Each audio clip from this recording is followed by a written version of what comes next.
Peaches season 1 के recap पर तगड़े रिस्पॉन्स के बाद सैंचो इज हियर प्रस्तुत करते हैं पीचेस 2 का रिकैप, जिसके अंत में हम जानेंगे कि जीतू भैया कहाँ है। सीजन 1 की लिंक ऊपर मिल जाएगी। तो शुरू करते हैं सीजन 2 की कहानी। तो कहानी शुरू होती है सीजन 1 के 7 सालों बाद, जहाँ पर पीचेस टीम की कंपनी प्रगति AI काफी ग्रो कर चुकी है और उसी के लिए वो एक बड़ा सा ऑफिस देखने आया है। उसकी टीम भी अब बढ़ चुकी है और वो 4 से 24 हो गए हैं। तो नवीन एम्प्लॉयज के सामने एक मस्त स्पीच देता है कि कैसे कंपनी ने लगभग फेज 1 कंप्लीट कर लिया है और वो स्टार्टअप से लेकर मिड स्केल के लिए अपना सफर बढ़ा रहे हैं। पर इन तीनों को अंदर ही अंदर मालूम है कि इनकी जेब थोड़ी सी हल्की है। तो नवीन उन एम्प्लॉयज को इम्प्रेस करने के लिए बड़ी बड़ी बातें परोस रहा था। बेसिकली एम्प्लॉयज को लॉलीपॉप दिया जा रहा है। समझा? हाँ। नहीं, तू समझा नहीं। तो हल्की जेब भरने के लिए उन्हें चाहिए फंडिंग, और फंडिंग के लिए वो केसी इंटरप्राइजेस नाम की बड़ी कंपनी से फंडिंग चाहते हैं। उसी केसी के मालिक से मिलने के लिए वो जाते हैं एक इवेंट में, और उस इवेंट में उन्हें मिलता है नवीन का पुराना दोस्त भाटी। भाटी अब बहुत बड़ा आदमी बन गया है। भाटी नवीन को फिर से मोटिवेट करता है। वो उसे कहता है कि वो बियर नहीं विस्की है, वहम छोड़ ही कहा था ना। तो नवीन बड़ी छलांग लेने की सोचकर एक फाइनेंस फर्म की मैनेजर और उसकी हसीन दोस्त प्राची को बुलाता है। वो उसे कहता है कि तुम्हारी फर्म मुझे 5 मिलियन दे रही थी, लेकिन उसकी जगह अब मुझे 8 मिलियन चाहिए क्योंकि मैंने बड़ा सोचा है। पर प्राची कहती है इन्वेस्टर नहीं मानेंगे, पर मैं ट्राई करती हूँ। इधर बहुत कोशिशों के बावजूद केसी इंटरप्राइजेस वाले तो घास नहीं डाल रहे थे। तो हमारे नवीन भैया बॉयकॉट बॉयज से इंस्पिरेशन लेकर सोशल मीडिया पर केसी इंटरप्राइजेस के खिलाफ कैंपेन करते हैं, और उससे तंग होकर केसी के मालिक हमारी तीनों की टीम को मिलने के लिए बुलाते हैं। और ढैंग कंपनी के मालिक का रोल कर रहे हैं हमारे फूड व्लॉगिंग वाले आशीष विद्यार्थी जी। तो ये तीनों मस्त मोटिवेशन स्पीच देकर उन्हें पटा लेते हैं। पर घर से निकलते ही कुछ दूर चलते ही इन्हें पता चलता है कि केसी वालों ने इन्हें धोखा दिया है और इनके दुश्मन मेहता से डील कर ली है। पार्टी बदल लिया साला। अब नवीन के सामने कोई रास्ता नहीं था। फिर वो पिवोट करने की सोचता है। अरे कहना क्या चाहते हो? पिवोट मतलब कंपनी के फ्यूचर की डायरेक्शन बदलना, ठीक वैसे ही जैसे गुटखा बेचने वाले इलायची बेचते हैं। बोलो जुबान केसरी। तो बेसिकली नवीन कंपनी के कुछ स्ट्रक्चर्स बदल रहा था, पर एप्लीकेशन में चेंजेस लाने के लिए उसे जरूरत है एक कोडर की, जो इनके पास नहीं है क्योंकि जीतू भैया तो गायब है। जीतू भैया कंपनी के CTO थे और वो और ये अप्पू मिलके कोडिंग डिपार्टमेंट अच्छे से संभाल रहे थे। पर कुछ अननोन रीजंस की वजह से जीतू भैया ने स्टार्टअप छोड़ दिया और नवीन के मैसेजेस का रिप्लाई भी नहीं कर रहे। ये जीतू भैया है या मेरी क्रश? Emotional damn it. तो नया CTO तो इन्हें ढूंढना ही था। बहुत सारे इंटरव्यूज का इंटरव्यू शुरू होता है, पर एक भी कोडर सिलेक्ट नहीं हो पाता। फिर नवीन की इन्वेस्टर दोस्त प्राची मयंक नाम के कोडर को भेजती है। ये बहुत तगड़ा लेवल का कोडर है भाई। ये नवीन का ही इंटरव्यू लेने लग जाता है, तो नवीन इम्प्रेस हो जाता है। इधर जूनियर डेवलपर अप्पू इंटरव्यूअर्स के लिए एक कोडिंग पजल रखती है, जो जीतू भैया ने 2 साल पहले क्रिएट किया था कोडर्स को हायर करने के लिए। और एक बंदा ऐसा है जिसने इस पजल को क्रैक करने में जीतू भैया का भी रिकॉर्ड तोड़ डाला, और वो भयंकर लेवल का कोडर है चिंटू उर्फ डंजन मास्टर। मेरा मतलब है there's an underscore between dungeon and master। तो नवीन और टीम कंफ्यूज हो जाती है कि CTO आखिरकार किसे करे, अगर मयंक को या चिंटू को, क्योंकि मयंक को भेजा था इन्वेस्टर्स ने, और ये इन्वेस्टर्स की चाल भी हो सकती है कि CTO हमारा रखो और कंपनी के मालिकों को धीरे धीरे से निपटा दो। मस्त प्लान है। क्या मस्त प्लान है? लेकिन अगर इन्होंने चिंटू को हायर किया तो चिंटू इन्हें पहले भी धोखा दे चुका है। बड़ी दुविधा थी, लेकिन फिर नवीन पे चिट्ठियां फेंकता है और फैसला लेता है कि चिंटू ही CTO बनेगा। तो सब मिलके काम में लग जाते हैं। फिर नवीन सबसे कहता है कि हम 30 दिनों में नया ऐप लॉन्च करेंगे। कोई शक? नहीं सर। हाउस द जोश? Hi sir. फिर धीरे धीरे समय बीतता है और लॉन्च से ठीक 3 दिन पहले एक एक करके लोग रिजाइन करने लग जाते हैं। तो नवीन सबसे पूछता है कि आखिर हुआ क्या, बात क्या है, क्यों रिजाइन कर रहे हो? तो सब कहते हैं कि हम इस कंपनी में बोरिया बिस्तर लेके आए थे और कम से कम 6 महीने का काम हम 1 महीने में कर रहे हैं, और हमें बदले में क्या मिला? इंक्रीमेंट तो दिया नहीं, उल्टा पगार से ही काट लिया। Oh, I can feel your pain bro. तो ये सब कहते हैं कि हमारी मांगे पूरी करो। नवीन उदास होकर चला जाता है और अपनी मम्मी को फोन करता है। तो मम्मी कहती है, बेटा हिम्मत मत हार, टाइगर है तू, रोर कर रोर। इधर योगी एम्प्लॉयज को मस्त संदीप माहेश्वरी वाली स्पीच देता है। आसान है।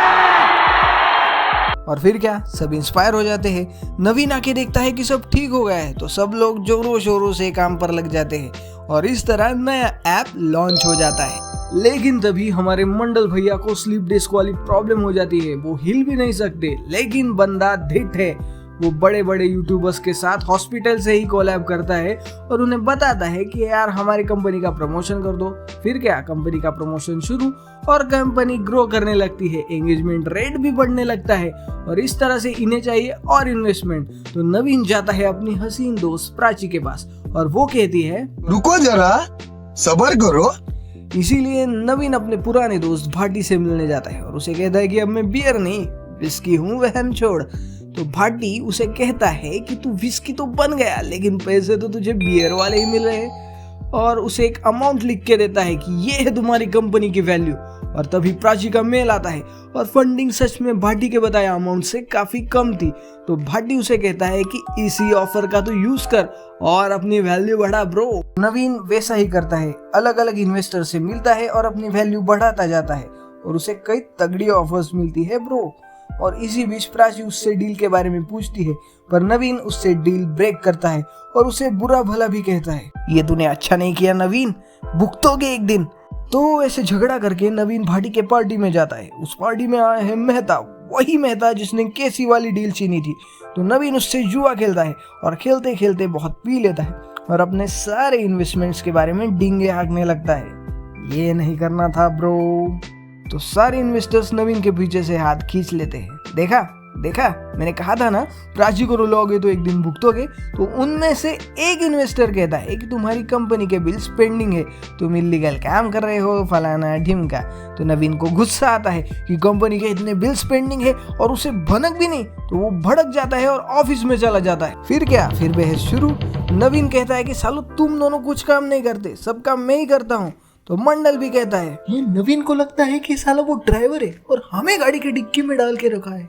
और योगी तो कुछ नहीं बोल पाता क्योंकि वो पहले से ही गाली खा चुका है। तो फिर तीनों एक दूसरे से नाराज होकर वहां से निकल जाते हैं। मंडल अपने घर जाता है तो योगी अपनी रशियन बीवी के पास जाता है। इधर नवीन को एक बंदा मीटिंग के लिए बुलाता है और वहां पर है मेहता। देखो देखो, दरिंदगी चेहरे से टपकती है। मेहता बोलता है कि बेटा मेरे नीचे आ जाओ, मेरा मतलब मेरे अंडर काम करो, मैं खरीदूंगा तुम्हारी कंपनी को। इधर मंडल को उसका भाई समझाता है कि तू ही मेरा इलॉन मस्क है भाई, ऐसे हिम्मत नहीं हारते, जा मुन्ना जा, सब सॉर्ट आउट कर ले। तो उधर योगी की रशियन बीवी भी उसे समझाती है। तो मंडल ऑफिस में जाता है तो सब बातें कर रहे थे कि कंपनी तो अब डूब रही है, चलो रिजाइन करते हैं। तो मंडल उन्हें कहता है कि देखो बेटा, कंपनी के साथ कुछ भी हो सकता है, पर जिनमें जिगरा है लड़ने का वो रुक सकते हैं। तो आधे लोग रुकते हैं और बाकी के रिजाइन कर देते हैं। ठीक है भाई, मैं चलता हूँ। ओके। उसके बाद ये तीनों मिलते हैं और नवीन मेहता की ऑफर के बारे में सबको बताता है। और जबकि अब तीनों में नहीं बन रही है तो वो सोचते हैं कि चलो कंपनी बेच ही देते हैं। तो तीनों मेहता के साथ बातचीत करके आते हैं और आते वक्त इनकी लिफ्ट खराब हो जाती है। थोड़ी देर बाद गार्ड गेट खोलता है, पर मंडल को तो स्लीप डिस्क है, इसलिए वो ऊपर चढ़ नहीं पाता। तो योगी नीचे झुकते हैं और फिर मंडल और नवीन उनके कंधे पे पाँव रख के बाहर निकल के आते हैं और फिर योगी को भी ऊपर खींचते हैं। और उन्हें वो बात पता चलती है जो मुझे पहली कक्षा से पता थी, एकता में बहुत ताकत होती है ब्रो। और तीनों गले मिल जाते हैं। मुट्ठी बन रही है। तो नवीन कहता है कि मैं झुकेगा नहीं।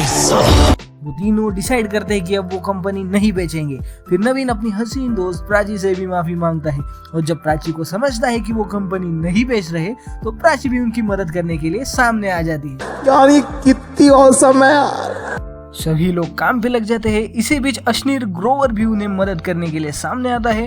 वो इन्हें एक इन्वेस्टर का नंबर देता है और नवीन उसके सामने प्रेजेंटेशन देके आता है। तो वापस आकर नवीन देखता है कि कंपनी में खर्चा कम करने के लिए शिफ्टिंग हो रही है। तो वो इन्वेस्टर्स के मेल का इंतजार करते बैठता है और इन्वेस्टर का मेल आता भी है, पर मेल में लिखा होता है we love you but as a friend, मतलब रिजेक्शन। तो नवीन काफी निराश हो जाता है, पर तभी वहां पर आते हैं केसी इंटरप्राइजेस के मालिक और वो कहते हैं तुम्हें देखकर मुझे मेरे जवानी के दिन याद आ गए। तो नवीन कहता है कि बड़ी बड़ी बातें मत कर, डील करनी है तो बोल। तो केसी उसे कहता है कि मैंने मेहता से डील करके बहुत बुरा किया, वो साला बुरा आदमी है, तो मैंने उससे डील कैंसिल कर ली और अब हम लोग डील करेंगे। तो बाकी सब कहते हैं कि पिछली बार की तरह गाल पे चाटा मत मारना, अभी 7 दिनों के अंदर डील क्रैक हो जानी चाहिए। अब डील तो हो गई, नए ऑफिस में शिफ्टिंग भी हो गई, लेकिन जीतू भैया कहाँ हैं? जीतू भैया कहाँ हैं वो बताने से पहले प्लीज यार मेरे चैनल को सब्सक्राइब कर लो, सिर्फ 345 सब्सक्राइबर्स है यार। तो इसके पोस्ट क्रेडिट सीन में हमें पता चलता है कि इन्होंने डंजन मास्टर को कहा पहली फुर्सत में निकल और अप्पू को सीटीओ और कंपनी का पार्टनर बना लिया। इसका मतलब जीतू भैया की जगह दे दी। तो मेरे ख्याल से जीतू भैया अब वापस नहीं आएंगे। तो आखिर में सब ठीक हो जाता है। सीजन 1 में ब्रेकअप कर चुकी नवीन की बंदी भी वापस आ जाती है और इस तरह से हैप्पी एंडिंग हो जाती है। तो ये था पीचर सीजन 2 का रिकैप। अगर आपको ये वीडियो अच्छा लगा हो तो इस वीडियो को लाइक कीजिए, मेरे चैनल को सब्सक्राइब कीजिए। मैं आपसे मिलूंगा अगले वीडियो में। Until then good bye, keep smiling.